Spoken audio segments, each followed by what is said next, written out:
Hello again, everyone, and welcome to Self-Employed, the Forgotten Community. Profit looks good on paper, but cash flow keeps the lights on.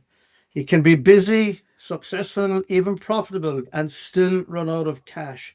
Today, we're joined by Anne Hannon from Sort My Books to break down cash flow and how the right systems can give you control. Hello, Dan, and hello, Anne. You're very welcome today. Hi, Dens. The two dens. Dan, Anne, Thanks for coming on. yeah. Cash flow. I might start with you. And what are you seeing right now with small business owners, and what are the common mistakes that you see them making?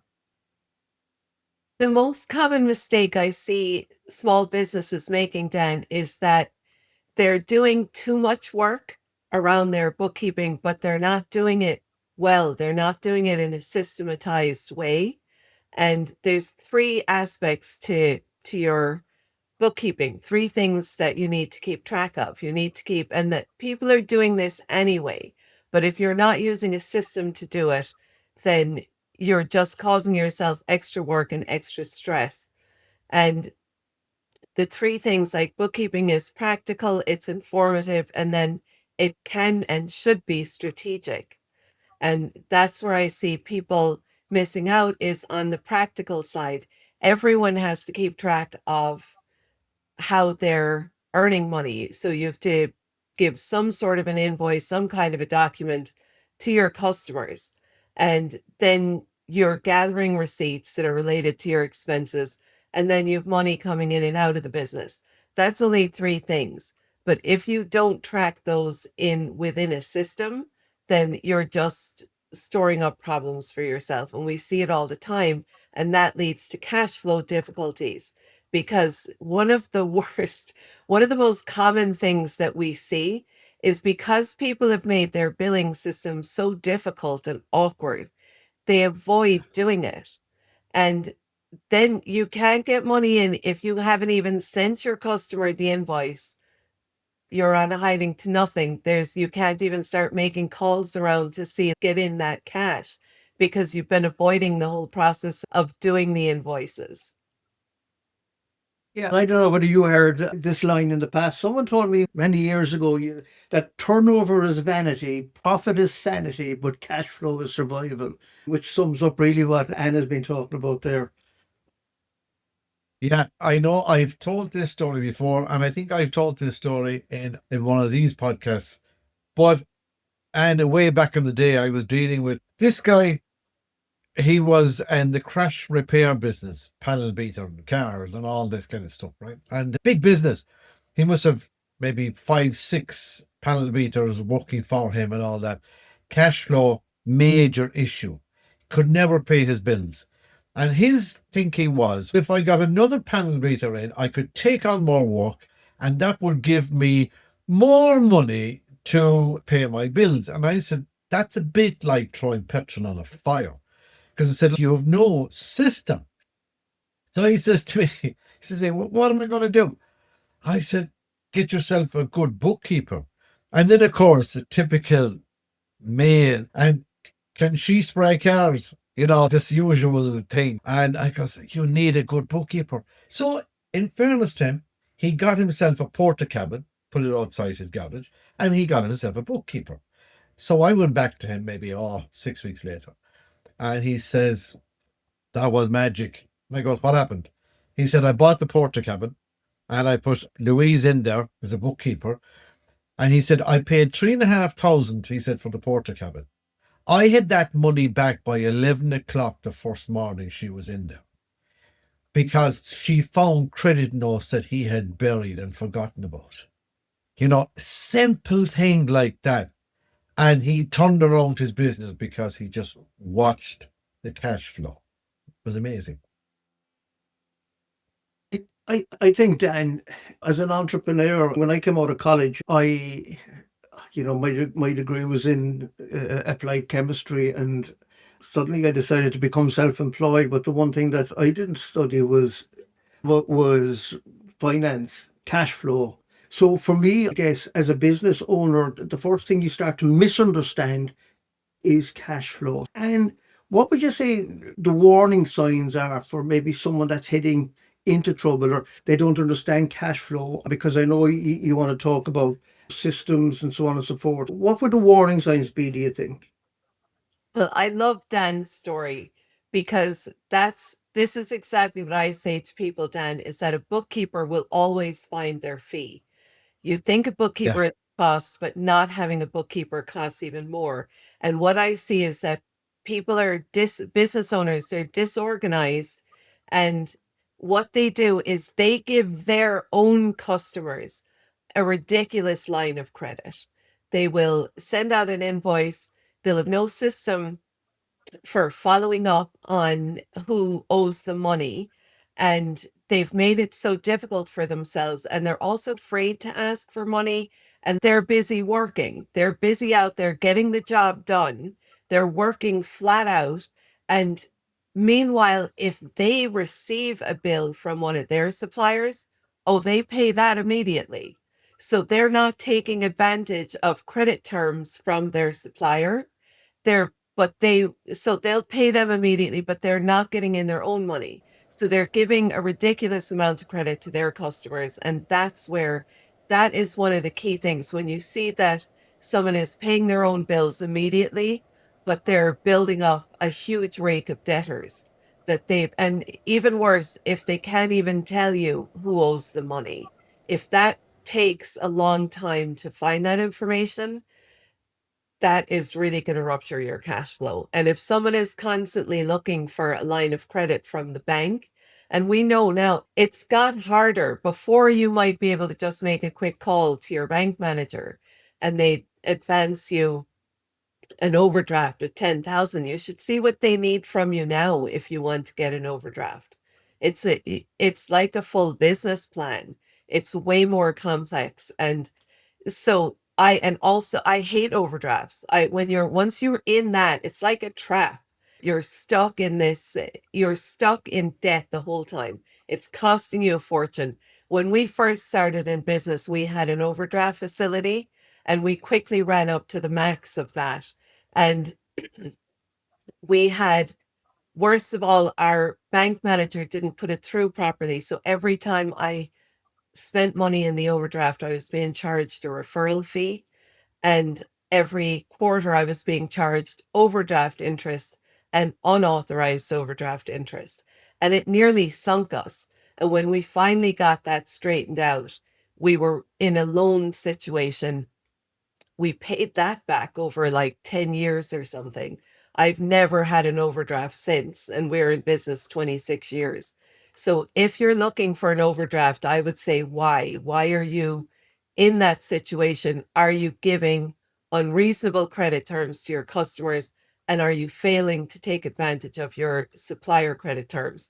And again, this is something a bookkeeper will be all over. Yeah, I think so many business owners tend to avoid looking at their numbers, really, don't they? And then, of course, that can have a huge impact on decision making.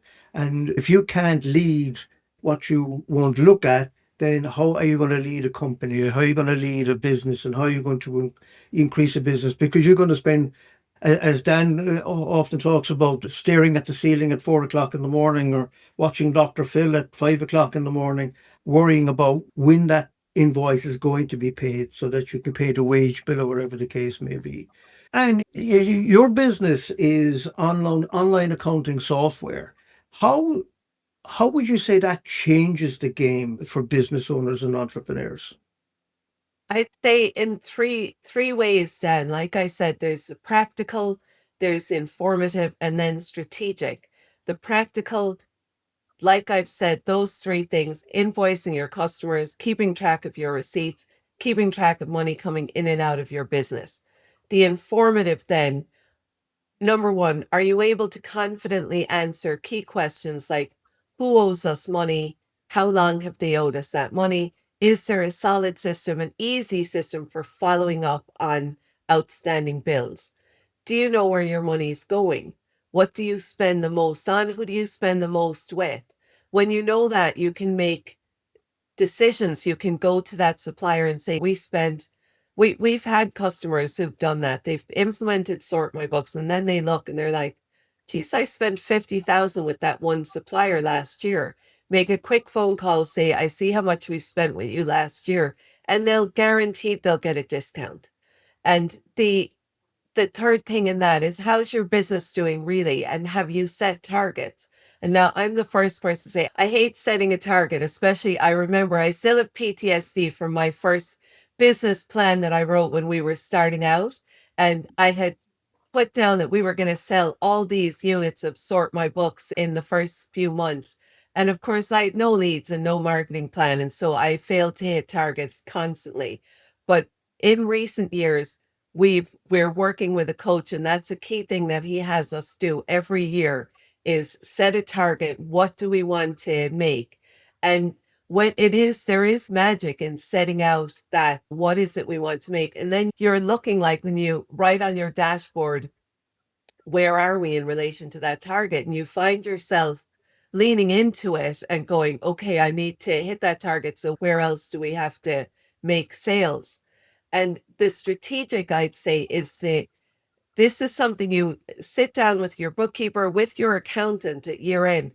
What are your financial goals? What's coming up for you in the future? Are you going to be looking for a mortgage?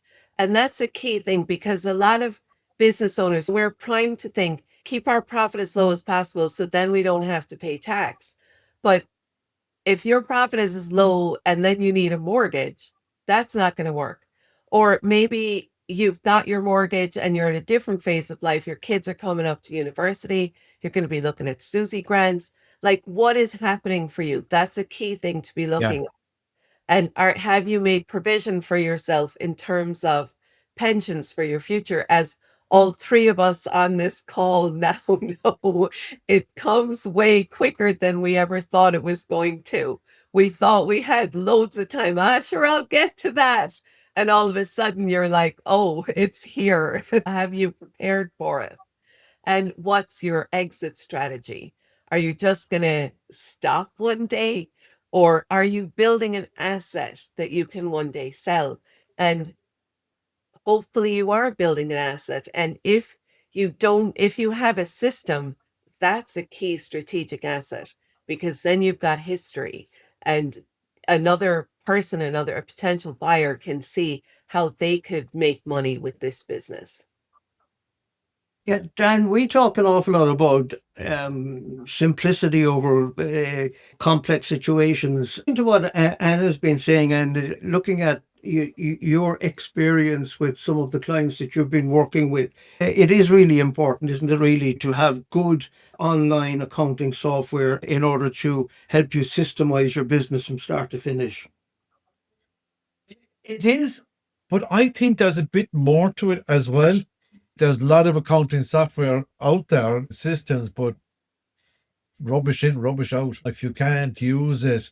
And I find, like, with self-employed people, we're the risk takers, we are the early risers, we're all go, and we tend to self-sabotage, really, because we don't work to our strengths and we don't recognize our weaknesses. And I know a lot of self-employed people are like me. Weakness is money, invoicing, collecting. We're bankrolling for everyone, like Anne said. And I always think, and I have a small business. It's a lovely business, but there isn't a lot of invoices. I still use Sort My Books, and I have done since 2008 or something like that, 7, right? But also I use a bookkeeper and I use an accountant, because it's not my strength. I can go out and I can win business and I can deliver what I deliver, but don't give me sums. I'm dyslexic and I just would make an absolute hames of it. And I think that's where people fall down. They think, geez, look, I'd have the dinner this evening and I'd send out the invoices while I'm watching Coronation Street. No, it doesn't work, people. It doesn't work. And while we have you, I'd love you to share the story of why you got into business in the first place, and how you're also CEO of the Professional Bookkeepers Academy, all that. So can you just share that story quickly with us? Yeah, so my sister and I both come from a computer programming, a systems background, and we were working for an accountant. He had just set up his practice, and I remember the first thing he gave me was a big red ledger, like a paper book to write in. I said, that's not happening because I would add up that a column of God bless people who can do that. I'm not one of them. I would go with a calculator and tot up that column of numbers 3 times and get 3 different answers. So the first thing we did is looked for a system that would do it. And we found that there was really nothing there. There was really complex systems for larger business that had been cut down it and given to small, put on the market for small business, but it wasn't going to work. There was no flexibility in it. And we saw every week, you'd see, especially, it was, yeah, sorry, I've gone off on a tangent. Let me straighten this out in my head. What we saw is that the whole process of how small business bookkeeping was done was very unhelpful to the business owner.